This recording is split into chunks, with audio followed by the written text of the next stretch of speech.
The truth of the matter is that there's stability in the country. There's relative peace in the country. In fact, people are looking forward to a new cycle of elections, which have just been postponed. So the country is stable. That's a word we hear often from government officials in Cameroon. But when you walk through cities like Douala or Bamenda, the support of this stability narrative depends on who you ask. Exactly, because for some young people in Cameroon, stability means something like this. You finish university, you send out job applications, and 2 or 3 years later, you're still looking for work. This level of stability has been received with mixed feelings, because we have a lot of Cameroonians who feel that for these 40 years that he has been in power, there is a lot that has not been done.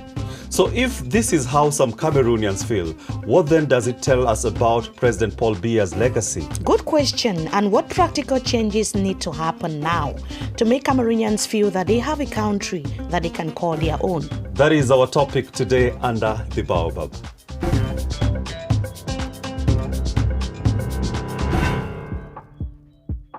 Hi, George. Yes, when you say that, it's a cue for us to start. Hello and a very warm welcome. My name is George Okachi and this is Under the Baobab. And I am Mimi Mefoneu. On this show, we make Africa's complex issues personal.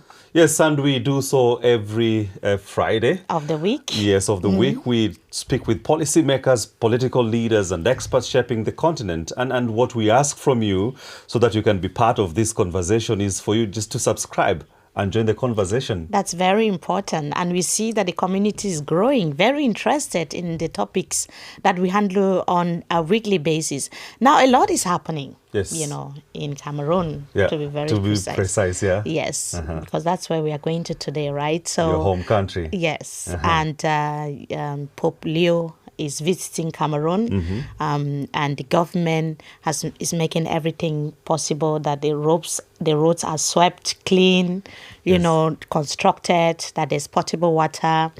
There's also electricity, even though some places in Cameroon have been in the dark for so many weeks and even months.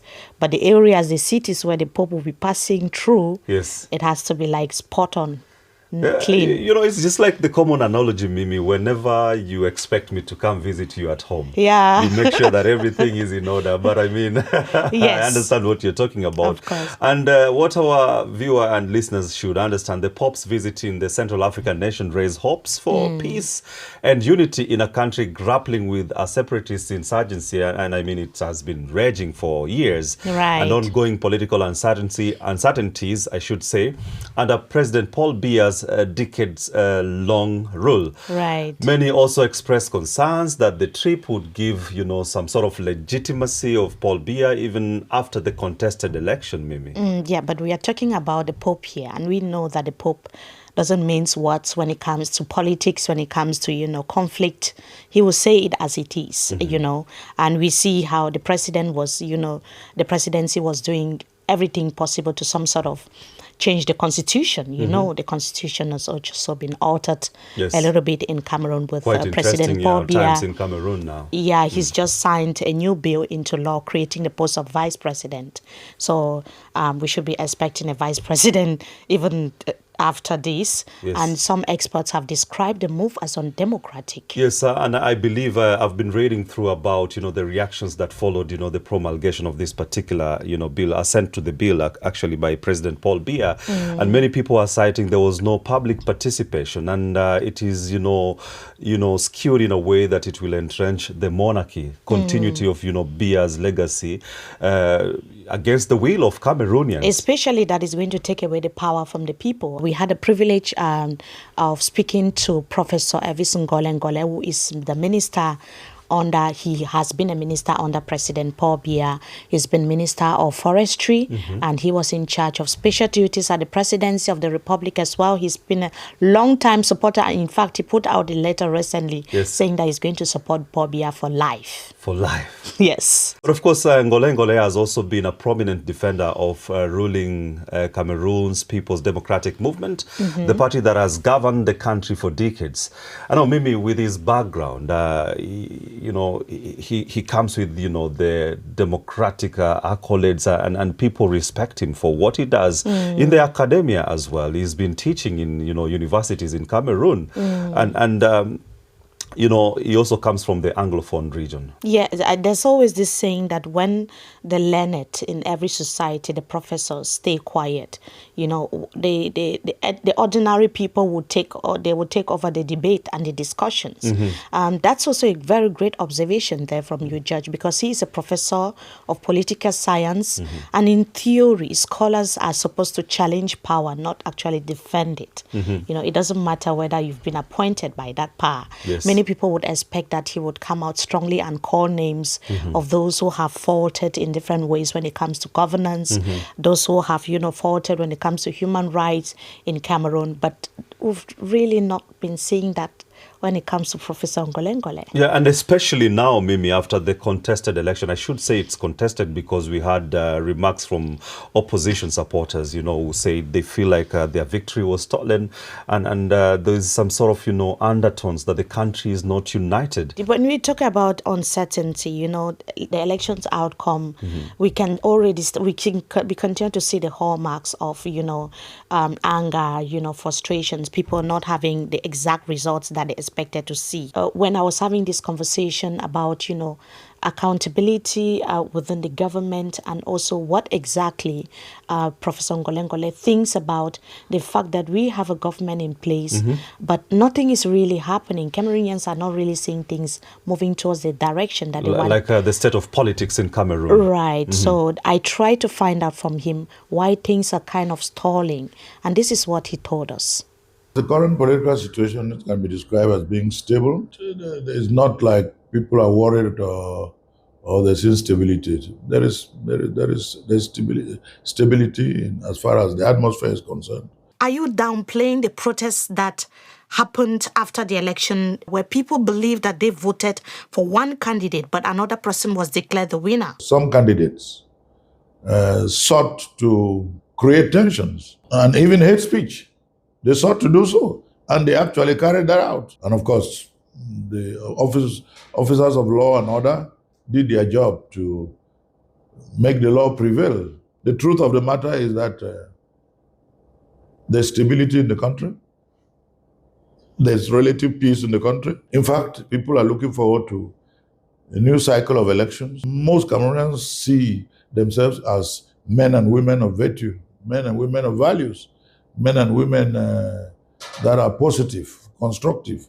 They want to build, and that's the Cameroon they want. President Biya won the election in terms of by virtue of the constitution. Political tensions and economic frustrations in Cameroon today. Who would you blame for these problems? Is it the system or the people or someone else? The system is all of us. The system is the republic. The system is the state of Cameroon. So if you really want to know the answer, who is to blame? The blame is all of us. And that means the solution also has to be all of us. Yeah, Professor Ngolle Ngolle taking us to an academic detour of description of the system, and I find the argument interesting, Mimi, and that Cameroonians should actually blame themselves if things are not working, including him, Professor Ngolle Ngolle. Yes, including the professor, the good professor, but. The government is elected to serve the people, its people, and a huge responsibility should be shouldered by the government. And that is where I would disagree with the good professor that, of course, yes, Cameroonians also have, a responsibility to take, but the huge responsibility lies with the people who have been, given the responsibility to lead. Right. And I'll take this a little bit further to also add that why does political leadership so often act like it's not their responsibility for what's happening in the country, precisely the case of Cameroon? Yes. So when you put a question to them, they will tell you, what have you done? When you ask a question, what is the state doing for a citizen? They'll ask you, what have you done for your state? Yes. So that's always a big debate in Cameroon. And it's because those in power don't actually feel the effects of poverty when there's no electricity in an interior locality, maybe let's say in the northwest region, in the southwest. As a newsroom here, we continue to receive complaints from citizens. When there's no electricity in these areas, those other areas where the government officials are living, there's electricity. When there's poverty, they don't feel any impact because they are all employed, those in government. Yes. And even in the conflict zones, the government officials are living in what we call the GRA, like the most prestigious parts of the town where there's enough security. So they're disconnected to the normal problems that affect the normal people. And it begs the question, what do they see as their job if it is not to improve people's lives? Because this is not just about, Cameroon. It's something we see across the continent, in different countries across the continent. Right, and to be fair, citizens do shape political culture, but we also have to be honest about power. When one party has been in control for more than 4 decades, like what we have in Cameroon, you can really say responsibility will be equal at this point. People often criticize the opposition, calling them weak or inefficient, but the reality really here is that, George, the environment is so tough, not just tough, it can be dangerous for speaking out, for the opposition leaders, for activists, civil society actors, and so on. So much so that even challenging power comes at a very, very huge risk for the opposition leaders. So to me, the responsibility will always be on those who are in power. And we had to put this question to Professor Ngolle Ngolle to really find out how independent the institutions in Cameroon are. Let's find out what he had to tell us. The notion of government by itself, constitutionally, is a notion which breaks government, sees government or makes government a trinity, each with its own constitutional powers. That notion does not mean that the independence of power makes the different branches to be enemies to each other. And they are usually made up of men and women who are patriotic and who are very committed, and they are experts in their field, and their business, their vocation is not to challenge each other, because they serve the same employer, they serve the same system, they serve the same people, they serve the same constitution. If they challenge, there is no constitution. If they challenge, there is no stability. If they challenge, there is no peace. If they challenge, there is no solution. That is why they are wise enough to carry out a lot of collaboration. So you are saying that it shouldn't be an opposition among the different arms of the government or disagreements. But the point I was making was the issue of interference, meddling on the part of the executive when it comes to, decisions at the level of the legislative arm of the government or even the judiciary, which is something that we see in Cameroon every day. I really wanted to stress on this aspect of the independence of the different arms of the government. First of all, it's a non-issue. States, especially constitutional republics or constitutional states such as Cameroon, operate according to the constitution and the laws that result from that constitution. Under Cameroon's constitution, the president of the republic is President Biya. He has all the full powers under the constitution as president of the Republic of Cameroon, because he's enjoying a full mandate under the constitution. The constitution protects him. And what you need to do, therefore, if that interests you, is to find the moment when the next election cycle will arrive and see if you can provide an alternative or you can make a difference. But as a political science professor, someone expected to challenge power rather than defend it. Can you point to a moment when you publicly disagreed with the president, President Paul Biya, or members of his government on some major issues in Cameroon? A scientist is one who is meant to seek the truth through the most advanced method, either through intuition, or through systematic study, and so forth. And so I don't seek to challenge, but when I see something that is not good, I say it, and I can take an example. If there's a pothole on the road, have you ever heard me say that I don't see the pothole? The thing about a scientist is that he doesn't challenge for the sake of challenge. The scientific seeks to go towards where there's the truth. But Professor, we have seen cases where opposition party members struggle to even pass bills at the level of parliament, where opposition petitions before the Constitutional Council were rarely succeeding or even rejected. Are these not clear indications that these institutions are not truly independent as they should be? No, they are not indications. And it's good that you asked the question. Political parties at the level of parliament succeed only to the extent to which they know how to cajole each other. If you have small numbers and you want to get something done, and you don't know how to deal with he who has bigger numbers, then you don't know what you're doing. You have to have the common sense and the wisdom and the intellectual faculty to know how to deal with the other person, because you don't have the numbers. You are all parliamentarians, but you are not of the same numbers. Quite interesting, and he's challenged you. If you disagree with how things are being run in the country, you have an opportunity to also stand for presidency. No, not me. Country, the opposition leaders. and my job is to ask the questions. Something else he has intimated is that, or rather doubled down on, is that there is this aspect called tyranny of numbers. The ruling party in Cameroon currently, they enjoy, the tyranny of numbers, meaning they can do whatever they want and however they want it. So to change things, then I think the Cameroonians, people like you should be able to see how you change it during elections. But also you can only have that power over numbers when you are in charge of all the institutions that render the numbers. That's true. Like the government is controlling the Constitutional Council. The government is controlling the elections governing body. All of these institutions put together, they are one of the reasons why we always have the numbers, the wrong numbers instead of... There is still hope. There is still hope. Maybe after the... what hope, George? Really, what hope? There is still hope in the ballot. The current ballot under the same system? Yes. I don't think so. But what do Cameroonians think? Because usually it's not just our opinions that matter. We always want to hear from people, back home on the streets of Yaoundé and in other parts of the country. Our correspondent Bo Stella spoke to some Cameroonians to find out about them, to find out from them about the state of the country's politics. I would not be bothered about the future of Cameroon, because I think that whatever direction that future is going to take, it is definitely going to work out at the end of the day for Cameroonians. So for me, I do not fear change.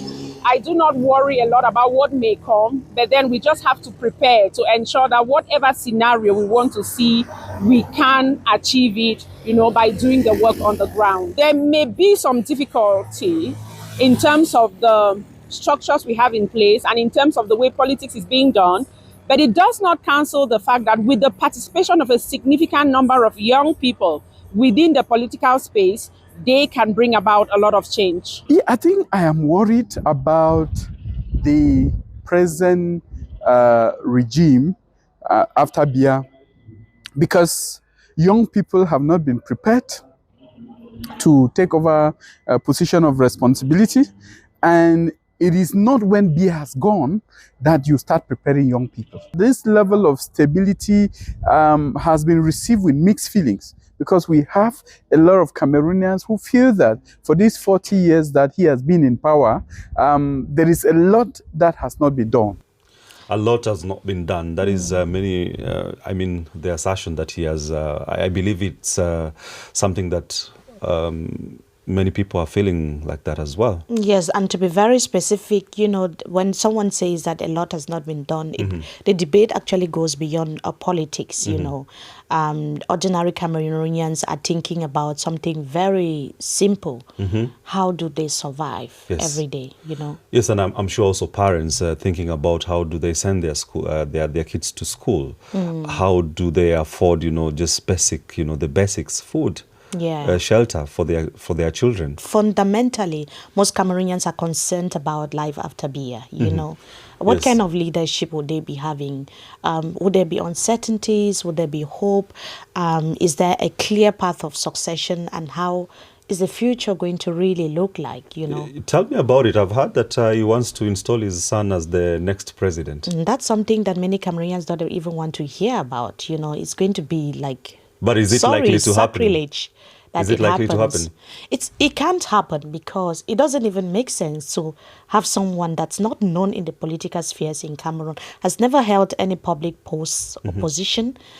We don't even know what he stands for as an individual.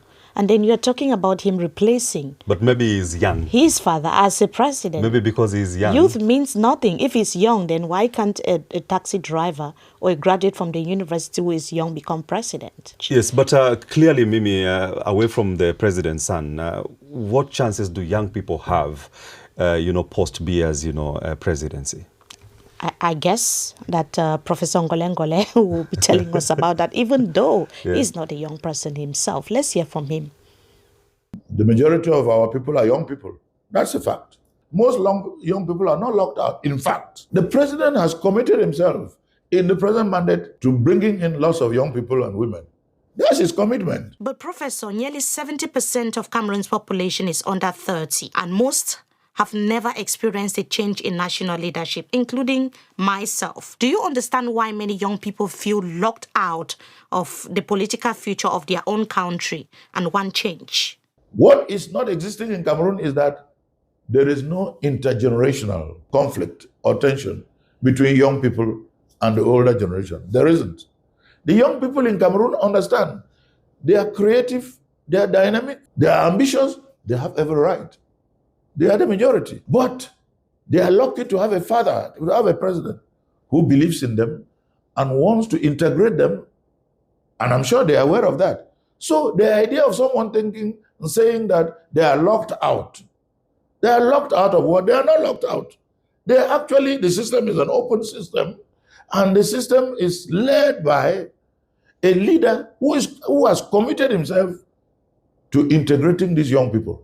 So Cameroon removed presidential term limits through constitutional reforms that were widely criticized at the time.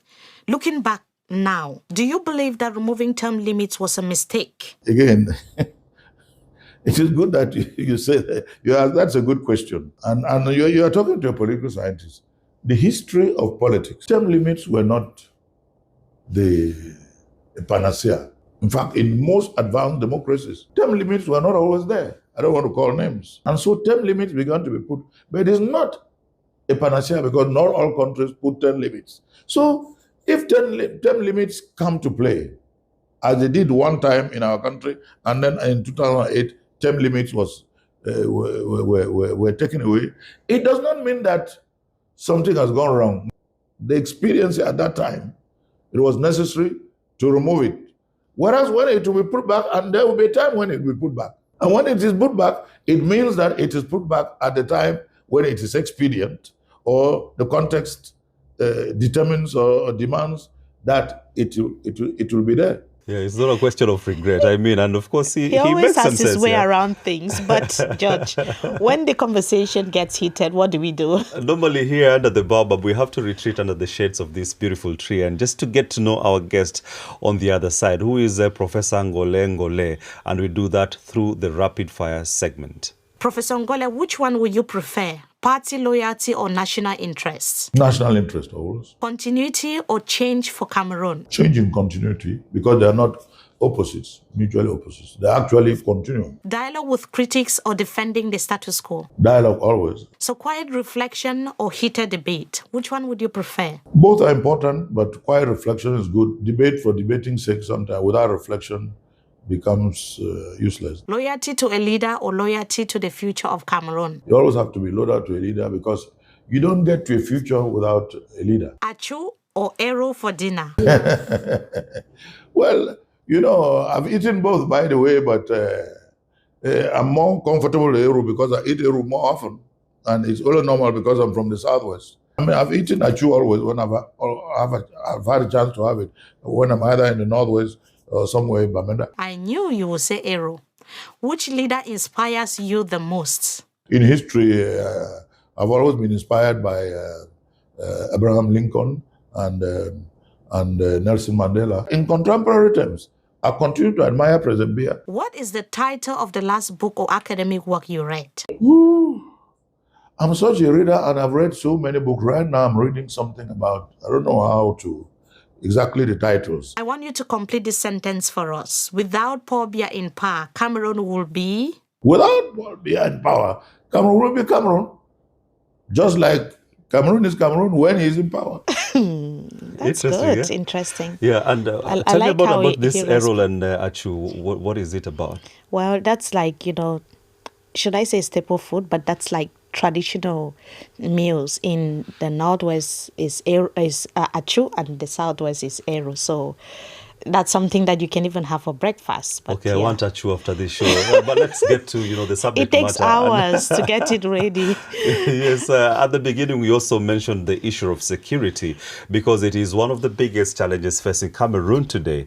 Both the conflict in The English-speaking Anglophone region, crisis, that is the Anglophone crisis, and also the Boko Haram insurgency, which has also ravaged in the country. the Anglophone crisis started in 2016 with protests by teachers and lawyers. They just had corporate demands at the time. Those protests were initially about language, legal rights. We just want these things to change in the legal system and educational system.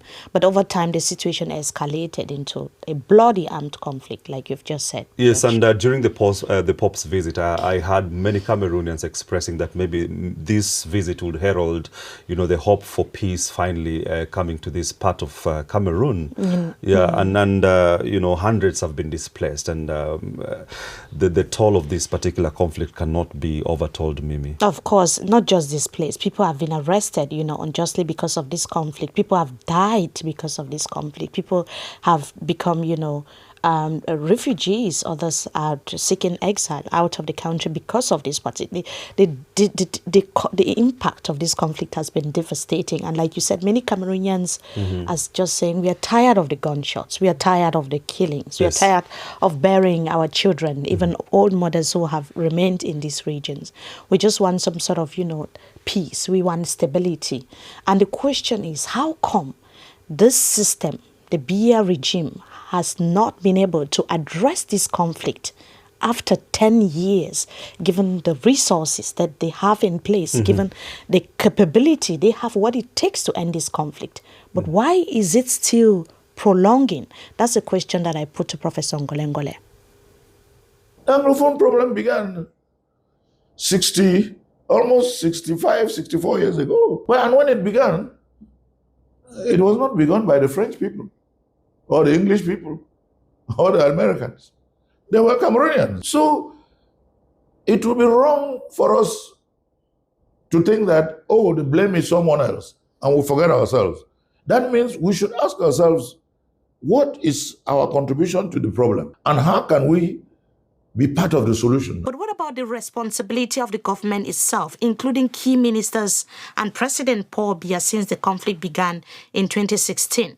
Is there anything that they should have done, President Paul Biya, should have done differently so that this conflict might have ended a long time ago?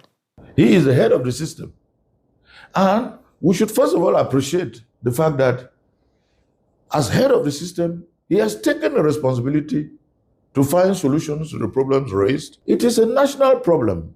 He is the head of the nation. He is taking measures, policy measures, to find solutions. But Professor, you seem to be blaming everyone else, the military, the population, the ministers, and even the citizens, except President Paul Biya, who is in charge of the country. He is head of the military. He is the chief of the armed forces. Are you saying he bears no responsibility for the governance problems, the Anglophone crisis, the post-election tensions, and the economic situation in Cameroon now? He's best to do something. If you want to spend the energy saying that he is to be blamed, in other words, that's tantamount to saying that you are taking him to the court of public opinion, and that the court of public opinion should judge him. By doing that, what you are saying is that you are putting the blame on him. That's what you are saying. But as I said earlier, we will pass the time to blame somebody. Rather, if you really want to blame somebody, we should blame ourselves, all of us. Well, that sounds like a constructive call to action, but whether that explanation satisfies the public is another matter altogether. For many Cameroonians, especially young generation, the future of leadership remains an open question. Now, supporters of the government say that the country is enjoying stability, as we heard from Professor Ngolle Ngolle. But critics, on the other hand, will argue that stability without political renewal risk becoming stagnation. Yeah, so the question we leave you with is, after more than 4 decades under one leadership, that is under President Paul Biya, is Cameroon stable despite visible disintegration of the nation due to conflict? So share your thoughts in the comment section. And for more honest conversations like this about African politics, please subscribe to our YouTube channel, DW Africa, where we can always get Under the Baobab. And where can we also listen to Under the Baobab, George? Of course, you can get it through Apple Podcasts and, of course, Spotify as well. And many thanks for following this conversation and also contributing. My name is George Okachi. And I am Mimi Mefo Neo. Until next time, goodbye.